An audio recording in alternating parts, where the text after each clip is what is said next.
Tema de hoje: nós somos privilegiados. Se existem pessoas que são privilegiadas, somos nós, inclusive aqui, moradores do Brasil. Eu louvo a Deus. Eu não vou falar aqui de privilégios que nós temos da nossa vida. Não, eu quero falar do privilégio de ter conhecido Jesus como Senhor e Salvador. Eu louvo a Deus porque meu pai, enquanto vivo, filho de espanhol, minha mãe portuguesa, conheceram o Evangelho. Foi de uma forma assim, interessante até. Eu me lembro, se eu contei aqui já, testemunho do meu pai, a conversão dele. Devia ter talvez uns 3 anos de idade, 2 para 3 anos de idade. Não faz muito tempo, vocês sabem, né? Enfim, um lorde como eu, assim, filho de português com espanhol, né? Enfim, o meu pai, ele era policial. A gente morava em Santos, São Vicente. E estando aqui em São Paulo, umas vezes ele vinha servir aqui, ele foi escalado num final de semana para levar um preso que queria ir numa cruzada evangelística que houve naquela época. Estou falando aí, final dos anos 60, lá para tipo 65, 66 mais ou menos. E ele não queria, porque ele não era cristão, não gostava de crente, ele não queria ir de jeito nenhum.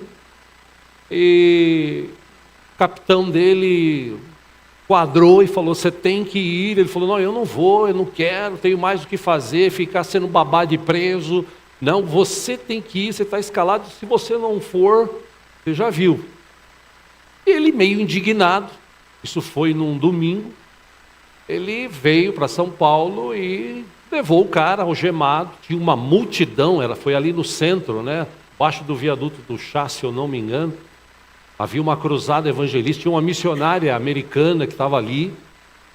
E o cara queria, porque queria ir. No fim, terminando de pregar, a missionária fez um apelo. E meu pai falou para o cara, falou: e aí, você veio aqui para quê? Falou: olha, na verdade eu queria sair um pouco da cela. Estou falando sério. Eu queria sair um pouco da cela, respirar um ar diferente. Então eu resolvi vir para cá. Mas você não vai lá? Não, eu não vou. Meu pai falou: pois eu vou e você vai comigo. Meu pai foi lá na frente com ele algemado, recebeu a Cristo como Senhor e Salvador, naquela tarde. Levou o cara de volta, porque o cara não quis Jesus, mas aquilo ali foi Deus que armou, creio, para o meu pai se converter. E voltando para casa, conversando com a minha mãe portuguesa, você sabe que o pessoal europeu tem uma raiz católica muito grande, né, no coração. Mas ainda assim, minha mãe com meu pai foram numa igreja, na época era a Cruzada Nacional de Evangelização, né? Hoje é a Igreja do Evangelho Quadrangular. E naquela época, a Cruzada era uma igreja assim, muito abençoadora. E ele foi para lá, se converteu, minha mãe também se converteu, a gente começou a ir na igreja, meu pai, depois de uns 4 anos, ele se tornou pastor, estudou para isso, enfim, daí veio a vida dele até chegar na gente. Tudo isso aconteceu porque alguém veio de outro país pregar o evangelho aqui. Isso aconteceu porque lá atrás, depois de Cristo, muitas pessoas se dedicaram em levar o evangelho às outras pessoas. Nós estamos estudando aqui sobre a vida do apóstolo Paulo. Você ler a história do apóstolo Paulo, eu tenho buscado ler, estudar aqui, aprender mais até, e cada vez que eu leio eu fico constrangido, porque eu vejo que aqui no Brasil a gente não faz nada em relação ao que Paulo fez. Se não fosse por ele, por outros irmãos, a começar com os 11 apóstolos, e depois se tornaram 12, escolheram mais um, e eles foram pregando, enfim. Se não fosse a ordem de Cristo para que o evangelho chegasse aos gentios e não só aos judeus, como na época Pedro e os outros apóstolos pregavam para os judeus, se eles não tivessem feito isso, provavelmente nós não estaríamos aqui hoje. Provavelmente nós não estaríamos com o nome escrito no livro da vida. Provavelmente os nossos pecados não seriam perdoados. E provavelmente a gente ia passar a eternidade longe de Deus. Mas Jesus um dia tocou no coração desses homens que se esforçaram. Entre eles o apóstolo Paulo. Eu estava puxando em alguns livros de pesquisa e também na internet sobre as viagens missionárias do apóstolo Paulo. Ele percorreu, segundo os historiadores, nos seus anos de ministério, aproximadamente 15 mil quilômetros, dos anos que ele percorreu. E naquela época não tinha carro, moto, avião, era barco, male-male em cima de um cavalo ou de um camelo. E a sua primeira viagem foi no ano entre 46 e 48 depois de Cristo. A origem dessa viagem foi na Antioquia da Síria. Nessa viagem ele levou com ele 2 homens amigos, Barnabé e João Marcos, que estavam ali o acompanhando. Barnabé, inclusive, desde o começo de sua caminhada. Eles visitaram a região de Chipre, a ilha de Chipre. Eles visitaram a Ásia Menor, Icônia, Listra, Derbe, Pergue, Antioquia da Psídia, Salamina, Pafos. Eles começaram a pregar o evangelho aos pagãos, aos gentios. E nessa primeira viagem ele enfrentou muita resistência. Você tem uma ideia, na cidade de Listra ele foi apedrejado. Depois do ano 49 a 52 depois de Cristo, foi a segunda viagem dele, Silas o acompanhou nessa viagem, e depois Timóteo. Na primeira viagem, João Marcos ficou no caminho, tomou uma decisão de ficar no caminho. Quando eles se reencontraram, Barnabé e Paulo, eles tiveram uma discussão, porque Barnabé queria que João Marcos voltasse a ir com eles. Paulo falou, ele nos abandonou em tal cidade, não vamos levar ele, não vamos levar, não. Deu uma treta lá entre os dois. Aí Barnabé foi com João Marcos para um lado, e Paulo com Silas foram para o outro lado. Depois eles se reconciliaram, tá? Porque crente que é crente, ele não fica brigado com o outro, ele se reconcilia, pede perdão e toca o barco para frente. Amém? Enfim, nessa segunda viagem, ele foi percorrer a Ásia Menor. Ele atravessou, inclusive, ou atravessou a Europa, foi até Macedônia, Grécia. Nessa viagem, ela foi marcante, porque ele foi em Filipos, ele foi em Tessalônica, Bereia, Atenas e Corinto. Isso aconteceu porque Paulo, a gente viu semana passada aqui, ele teve uma visão de um homem da Macedônia dizendo: Paulo, atravessa a Macedônia e vem nos ajudar. E ele expandiu o ministério dele para um lugar mais distante. Na terceira viagem dele, foi entre 53 e 57 depois de Cristo. A base principal onde ele permaneceu pelo menos uns 3 anos foi em Éfeso.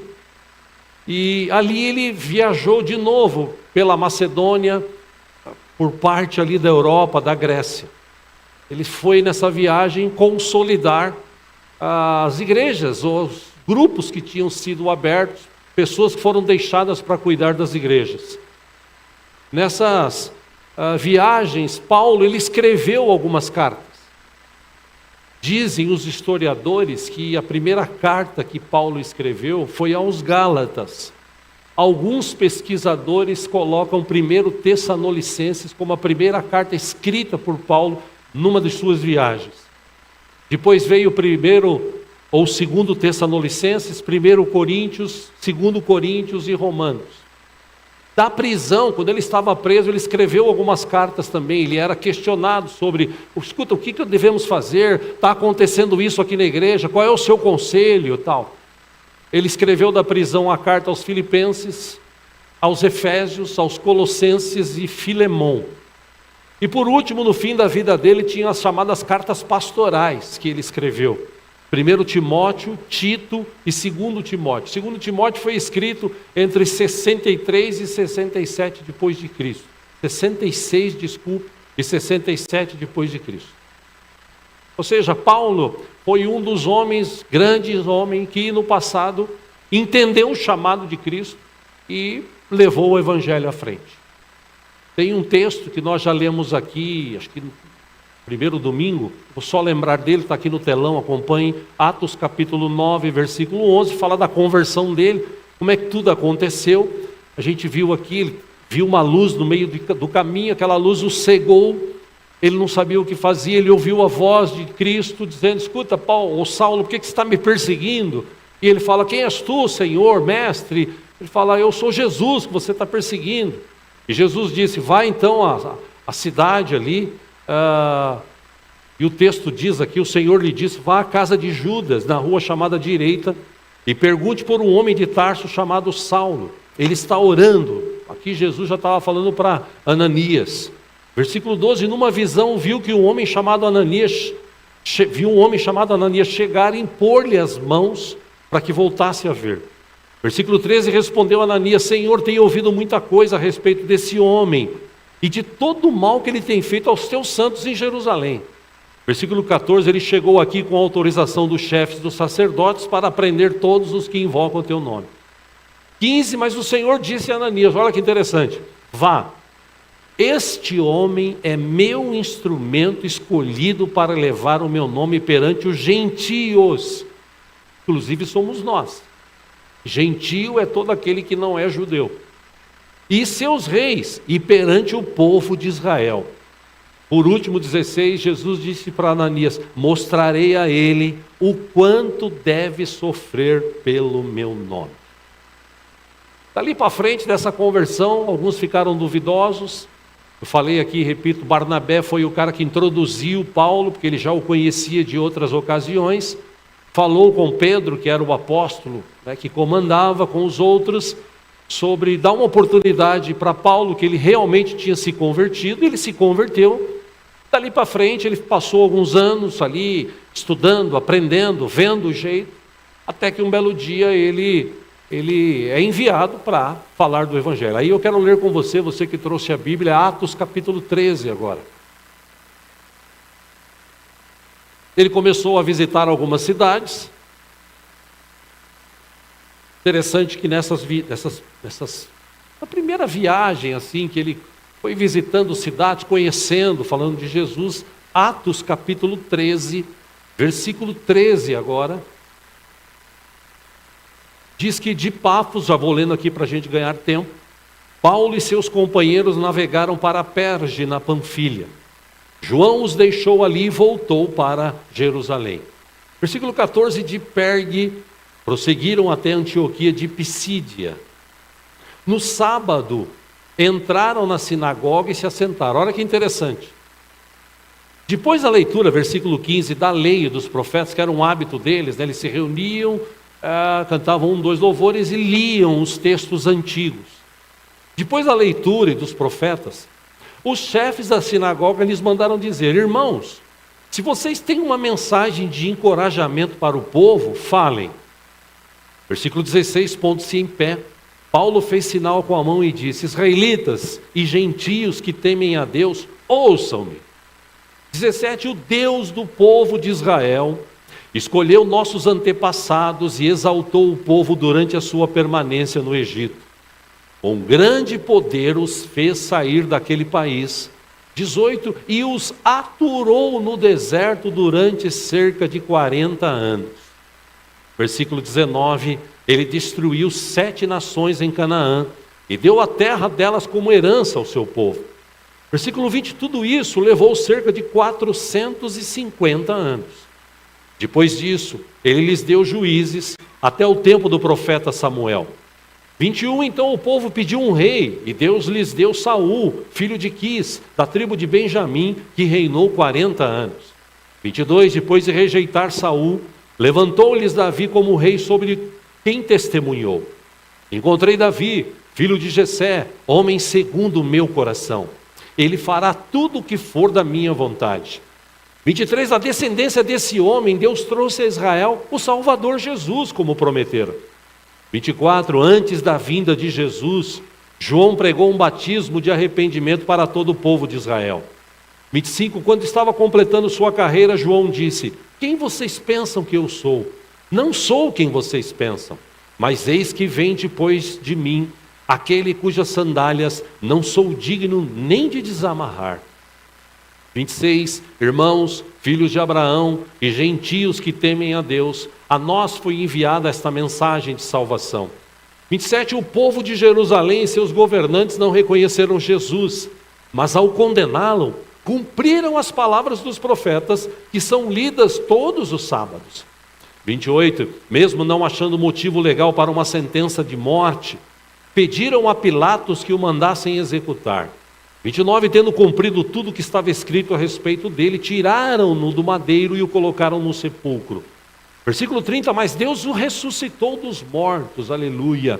31, e por muitos dias foi visto por aqueles que tinham ido com ele da Galiléia para Jerusalém. Eles agora são testemunhas dele para o povo.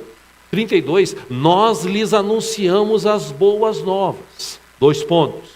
O que Deus prometeu a nossos antepassados, Ele cumpriu para nós, seus filhos, ressuscitando Jesus. Como está escrito no Salmo 2, tu és meu filho, eu hoje te gerei. 34, o fato de que Deus o ressuscitou dos mortos, para que nunca entrasse em decomposição, é declarado nessas palavras: eu lhes dou as santas e fiéis bênçãos prometidas a Davi. 35, assim ele diz noutra passagem: não permitirás que o teu santo sofra decomposição. 36, tendo pois Davi servido ao propósito de Deus em sua geração, adormeceu, foi sepultado com os seus antepassados e seu corpo se decompôs. 37, mas aquele a quem Deus ressuscitou não sofreu decomposição, aleluia, né? 38, portanto, meus irmãos, quero que saibam que mediante Jesus lhes é proclamado o perdão dos pecados. 39, por meio dele, todo aquele que crê é justificado de todas as coisas das quais não podiam ser justificados pela lei de Moisés. 40, cuidem para que não lhes aconteça o que disseram os profetas. 41, olhem, escarnecedores, admirem-se e pereçam, pois nos dias de vocês farei algo que vocês jamais creriam se alguém lhes contasse. 42, quando Paulo e Barnabé estavam saindo da sinagoga, o povo os convidou a falar mais a respeito dessas coisas no sábado seguinte. 43, despedida a congregação, olha que coisa. Muitos dos judeus e estrangeiros piedosos convertidos ao judaísmo seguiram Paulo e Barnabé. Estes conversavam com eles, recomendando-lhes que continuassem na graça de Deus. 44, no sábado seguinte, quase toda a cidade se reuniu para ouvir a palavra do Senhor. 45, quando os judeus viram a multidão, ficaram cheios de inveja e blasfemando contradiziam o que Paulo estava dizendo. 46, então Paulo e Barnabé lhes responderam corajosamente: era necessário anunciar primeiro a vocês a palavra de Deus. Uma vez que a rejeitam e não se julgam dignos da vida eterna, agora nos voltamos para os gentios. Aleluia. Agora é para mim e para você. 47, pois assim ordenou o Senhor: eu fiz de você luz para os gentios, para que você leve salvação até os confins da terra. Olha para a pessoa que está do seu lado e fala assim, inclusive eu e você, tá? 48, ouvindo isso, os gentios alegraram-se e bendisseram a palavra do Senhor e creram todos os que haviam sido designados para a vida eterna. 49, a palavra do Senhor se espalhava por toda a região. 50, mas os judeus incitaram as mulheres piedosas de elevada posição e os principais da cidade, e provocando perseguição contra Paulo e Barnabé, os expulsaram do seu território. 51, estes sacudiram o pó dos seus pés em protesto contra eles e foram para Icônio. 52 e último, os discípulos continuavam cheios de alegria e do Espírito Santo. Ou seja, Paulo tomou uma decisão, eu vou lá, eu vou falar desse evangelho. Ele começou falando para os judeus. Ele anunciou como é que funcionava agora a salvação em Cristo Jesus. Eles não quiseram, ou boa parte deles não quiseram. Os que quiseram se converteram, assim como outros gentios que estavam ali. Dali ele continuou as suas viagens. E essa viagem dele, ou essas viagens dele, levou o evangelho para parte da Europa, para toda aquela região da onde eles estavam ali, próximos a Jerusalém, aquelas pequenas cidades. E dali saiu, chegou aqui aos confins da terra. Aqui do outro lado do mundo está o Brasil. E um dia alguém veio aqui e trouxe o evangelho de Cristo, e foi alcançando um, alcançando outro, e chegou até a gente. João capítulo 1, versículo 10, acompanha aqui no telão. Ele escreveu assim: aquele que é a palavra estava no mundo, e o mundo foi feito por intermédio dele, mas o mundo não o reconheceu. Veio para o que era seu, mas os seus não o receberam. Contudo, aos que o receberam, aos que creem no seu nome. Tem alguém que recebeu Jesus e crê no seu nome? Deu-lhes a autoridade de se tornarem filhos de Deus, os quais não nasceram do sangue, nem pela vontade da carne, nem pela vontade de homem algum, mas nasceram de Deus. Baseado nesse texto, uma vez eu falei para um rapaz. Ele falou assim: pastor, todos são filhos de Deus. Eu falei: não, nem todos. Como assim? A Bíblia fala isso. Eu falei: não, a Bíblia não fala isso. A Bíblia ensina que todos foram criados por Deus.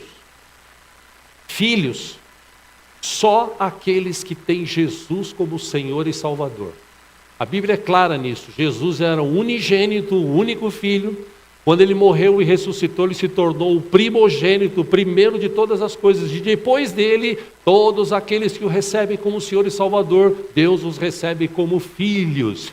E como filhos, Deus corrige, como diz lá em Hebreus. Deus corrige, Deus trata para que os seus filhos sejam bênção. O apóstolo Paulo, ele foi perseguido por causa das suas convicções. Ele acreditava nisso. Ele terminou a sua vida honrando a Deus e servindo ao Senhor com alegria. Ele sabia, porque ele tinha uma conexão, ele tinha um relacionamento com Deus tão profundo, tão forte, que ele foi avisado pelo próprio Espírito das coisas que ele ia passar. Mas infelizmente, ou felizmente, ele não desistiu. Ele sabia e ainda assim ele foi e enfrentou. Quero ler um outro texto com os irmãos, agora em Atos capítulo 20, por favor. Vamos ler lá.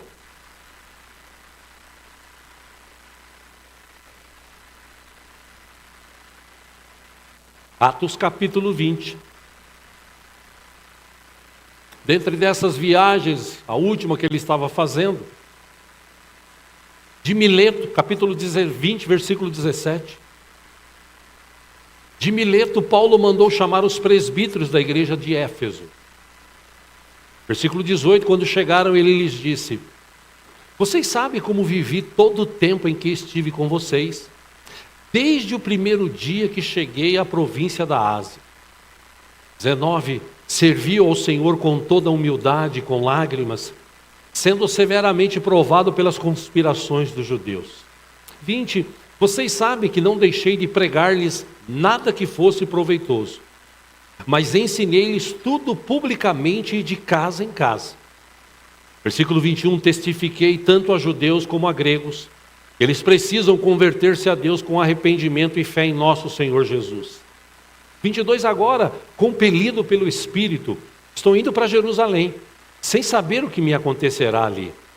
23, só sei que em todas as cidades, o Espírito Santo me avisa que prisões e sofrimentos me esperam. 24, todavia, não me importo, nem considero a minha vida de valor algum para mim mesmo, se tão somente puder terminar a corrida e completar o ministério que o Senhor Jesus me confiou, de testemunhar do Evangelho da graça de Deus. 25, agora sei que nenhum de vocês, entre os quais passei pregando o reino, verá novamente a minha face. 26, portanto, eu lhes declaro hoje que estou inocente do sangue de todos. 27, pois não deixei de proclamar-lhes toda a vontade de Deus. 28, cuidem de vocês mesmos e de todo o rebanho sobre o qual o Espírito Santo os colocou como bispos, para pastorearem a igreja de Deus, que ele comprou com seu próprio sangue. 29, sei que depois da minha partida, lobos ferozes penetrarão no meio de vocês e não pouparão o rebanho. 30, e dentre vocês mesmos se levantarão homens que torcerão a verdade, a fim de atrair os discípulos. 31, por isso vigiem. Lembre-se de que durante 3 anos, jamais cessei de advertir cada um de vocês noite e dia com lágrimas. 32, agora eu os entrego a Deus e a palavra da sua graça, que pode edificá-los e dar-lhes herança entre todos os que são santificados. 33, não cobicei a prata nem o ouro, nem as roupas de ninguém. 34, vocês mesmos sabem que essas minhas mãos supriram minhas necessidades e as de meus companheiros. 35, em tudo o que fiz, mostrei-lhes mediante trabalho árduo. Devemos ajudar os fracos, lembrando as palavras do próprio Senhor Jesus que disse, há maior felicidade em dar do que em receber. 36, tendo dito isso, ajoelhou-se com todos eles e orou. 37, todos choraram muito e abraçando-o beijavam. Por último, 38, o que mais entristeceu foi a declaração de que nunca mais veriam a sua face, então o acompanharam até o navio. Aqui ele se despede do pessoal dizendo que onde eu vou agora, eu sei que me esperam prisões, eu vou apanhar, vai acontecer coisas, mas para mim o que importa é estar na presença de Deus. E se você continuar lendo, você vai ver o testemunho de Paulo, lá em Roma, diante dos magistrados que haviam por ali, o seu julgamento, enfim, dizem até que no final da vida, ou nessa época aqui, 2 anos no máximo depois, Paulo teve a cabeça decepada como uma ordem de morte para ele. Trazendo para os dias de hoje, irmãos, nós somos privilegiados. Porque se nós tivéssemos que passar por tudo isso para pregar o Evangelho, eu acho que muitos já teriam desistido. Quero te fazer pensar sobre isso, porque nós estamos vivendo em meio a uma geração que, ao que tudo indica também, deve ser uma das últimas desta terra. Que a volta de Cristo está cada vez mais próxima. Jesus disse que no final dos tempos haveriam terremotos, guerras, pestes. E falando de terremoto, você está vendo aí que está acontecendo em tudo quanto é parte do mundo. Ah, mas sempre aconteceu, não com a intensidade que tem hoje, segundo os especialistas. Ou seja, a gente entende que a volta de Cristo está cada vez mais próxima. E nós somos privilegiados porque um dia essas pessoas levaram o Evangelho para outras, até que chegou na gente, até que chegou, por exemplo, no meu caso, no meu pai e na minha mãe. Tem um salmo, Salmo 115, acompanha aqui no telão, versículo 1, diz assim, não a nós, Senhor, nenhuma glória em nós, mas sim ao teu nome por teu amor e por tua fidelidade. Versículo 2, porque perguntam, onde está o Deus deles? 3, o nosso Deus está nos céus e pode fazer tudo o que lhe agrada. Os ídolos deles de prata e de ouro são feitos por mãos humanas. Tem boca, mas não podem falar, olhos, mas não podem ver, tem ouvidos, mas não podem ouvir, nariz, mas não podem sentir cheiro, tem mãos, mas nada podem apalpar, pés, mas não podem andar, não emitem som algum com a sua garganta ou com a garganta. O escritor de Salmos, aqui o salmista, versículo 8, ele diz, tornem-se como eles, aqueles que os fazem e todos os que nele confiam. Aí ele diz primeiro para o povo de Israel, confie no Senhor, ó Israel, Ele é o seu socorro e o seu escudo. Pois ele fala para os sacerdotes: confiem no Senhor, sacerdotes, Ele é o seu socorro e o seu escudo. Versículo 11 agora para nós: vocês que temem o Senhor. Tem gente que teme o Senhor aqui? Confie no Senhor, Ele é o seu socorro e o seu escudo. E Paulo fez, batendo de frente com o pessoal da sua época, os judeus, mostrando a realidade, a nova realidade do Evangelho, de servir a Deus, de ter Jesus, de ter os pecados perdoados, de viver uma nova aliança. Paulo ensinou tudo isso. Muitos deles não quiseram receber, porque a mente deles, nós já estudamos aqui esse ano, a mente daquelas pessoas e de muitos hoje é uma mente assim, cega. A própria palavra, o apóstolo Paulo escreveu em 2 Coríntios capítulo 4, versículo 4, acompanha aqui, Paulo disse assim: o Deus desta era cegou o entendimento dos descrentes. Para quê? Para que não vejam a luz do evangelho da glória de Cristo, que é a imagem de Deus. O Deus desta era, deste século, cegou a mente das pessoas. As pessoas estão cegas.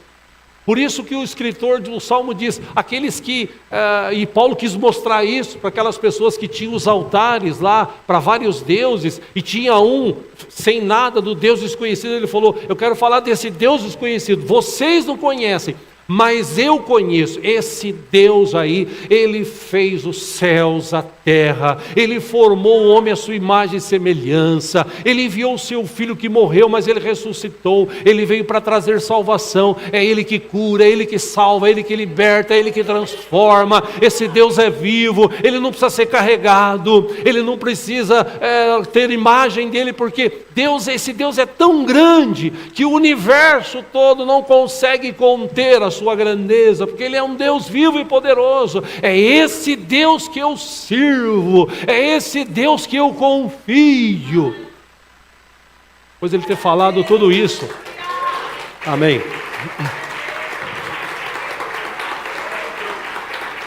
Amém. Depois de Ele ter falado tudo isso, alguns se converteram.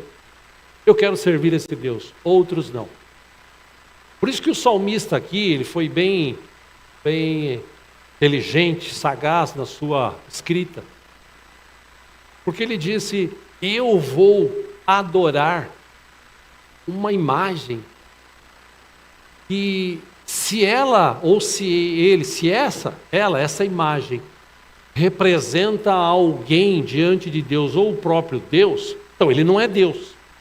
Porque se ele precisa ser carregado, se ele não fala nada, não vê nada, não ouve nada, isso aí não é Deus, isso é uma imagem. Ah, mas é uma representação. De quem? De alguém que um dia viveu aqui, mas morreu. Agora Jesus não. E Paulo falou sobre isso. Esse Jesus, a quem foi crucificado, Ele morreu, mas Ele ressuscitou ao terceiro dia. Ele está vivo. Ele tem todo o poder nos céus e na terra. É esse Deus agora que vocês têm que servir. Por isso, meus irmãos, quando eu olho para esse texto aqui, eu quero encerrar falando sobre isso. Deus deste século cegou o entendimento das pessoas ou dos crentes. Eu quero agradecer a Deus aqui, porque nós éramos cegos espiritualmente falando. Talvez você antigamente, você tenha participado de algum tipo de religião, e você sabe, eu sempre falo aqui, eu não gosto de religião, porque religião afasta as pessoas, né? Eu falo de Jesus, que Jesus trouxe um estilo de vida, e esse estilo de vida traz liberdade, traz unção, traz poder, traz salvação. E nós éramos cegos antigamente. O Deus desse século cegou até a visão aqui, talvez da maioria, exceto aqueles que cresceram no Evangelho. No meu caso, e ainda assim, na minha mocidade, eu tive momentos de pensar em viver a vida lá fora, mas graças a Deus Ele me preservou. Nós éramos cegos, mas Jesus um dia nos encontrou. Alguém um dia falou de Jesus para você. Falou o seguinte: olha, você pode mudar de vida. Você pode ter a salvação que Deus proporcionou, porque a Bíblia diz que Deus amou o mundo. E essa palavra mundo, traduzindo do grego para o português, é gente.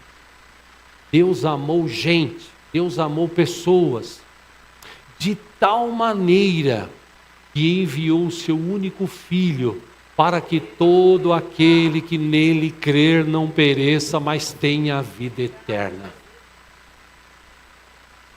Meus irmãos, sabe o que eu mais ouço hoje, quando eu converso com pessoas descrentes, e algumas que já foram crentes? O que eu mais ouço hoje é o seguinte: eu não acredito num Deus cruel. Eu não acredito num Deus que vai condenar as pessoas, passar a eternidade queimando, ardendo, sofrendo. Ah, não, eu não acredito. Se Deus é assim, então eu não quero esse Deus. A minha resposta para eles é a básica da Bíblia. Antigamente nós vivíamos em caminhos tortuosos, mas um dia Deus deu uma oportunidade para a gente. Falou assim: olha, eu vim, Jesus disse, para que tenham vida e vida em abundância. No mundo vocês terão aflições, mas não perturbe o seu coração. Crede em Deus, crede também em mim. Olha, na casa do meu pai há muitas moradas, e eu vou preparar inclusive mais. E quando eu voltar, eu quero ver vocês morando comigo e com o Pai. Então, enquanto você estiver aqui, você vai enfrentar problemas, dificuldades, lutas, mas vai chegar uma hora que tudo isso vai cessar. Quando você se encontrar com Cristo, partir dessa para outra, ou quando Jesus voltar, porque qualquer momento isso pode acontecer. Ou seja, eu disse para algumas dessas pessoas, se você olhar nesse ângulo que você está enxergando, que essa é a visão de muita gente hoje, para justificar não ir para a igreja, não servir a Deus. Esse negócio é mentira, é papo furado. E na verdade isso está escrito na Bíblia. A Bíblia é a palavra escrita de Deus. Então, você tem duas opções. Ou você crê, como Paulo falou para o carcereiro: o que eu preciso fazer? Crê no Senhor Jesus e será salvo tu e tua casa. Ou então você pode falar: não, eu não creio. É uma decisão sua. Você está escolhendo isso. Um dia você nunca vai poder dizer assim: oh Deus, eu nunca ouvi falar disso. Sim, você ouviu e ouviu várias vezes. É que você não quis. E eu louvo a Deus, irmãos, e encerro dizendo novamente essa frase: nós somos privilegiados. Nós éramos cegos, mas Jesus nos encontrou. Ele abriu os nossos olhos espirituais. Ele nos purificou, Ele nos salvou, Ele anda com a gente todos os dias, Ele está conosco. Então só quem não entende isso é que está aí no mundo perdido. Mas eu, quando preparava essa ministração, eu queria despertar esse desejo no teu coração, de você se sentir privilegiado, porque não é para qualquer um, não. Tem gente, talvez até da sua família, que rejeita isso. Ainda assim você está aqui, porque um dia você reconheceu Jesus como Senhor e Salvador. E se você não reconheceu hoje, você tem a oportunidade de reconhecê-lo como Senhor e Salvador. Antigamente, os mais dinossauros na fé aí, né?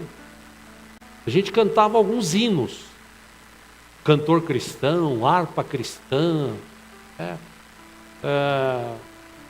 e a gente cantava uma canção assim: a minha alma estava longe do caminho do céu. Eu era pobre, perdido, pecador. Mas Jesus transformou minhas trevas em luz, quando Ele estendeu a sua mão para mim. No refrão a gente cantava: quando Ele estendeu a sua mão para mim. Quando Ele estendeu a sua mão para mim, eu era pobre, perdido, sem Deus, sem Jesus. Mas Ele estendeu a sua mão para mim. E é por isso que nós somos aqui hoje, somos privilegiados. João, eu repito aqui o texto que ele escreveu, João 1, capítulo 1, versículo 12: contudo, aos que receberam, aos que creram no seu nome, deu-lhes a autoridade de se tornarem filhos de Deus. E olha, meu irmão, se você ainda não se sentia filho de Deus, hoje é o dia de você sair daqui assim, ó, respirando fundo. Nossa, eu sou privilegiado. Era para eu passar a eternidade longe de Deus, e eu vou continuar firme que eu quero passar a eternidade na presença de Deus. O peso do pecado que me atacava, que me destruía, foi tirado da minha vida, porque Jesus entrou na minha vida. O seu sangue perdoou os meus pecados. E agora eu posso dizer, eu sou filho de Deus, lavado e remido no sangue de Jesus. Amém?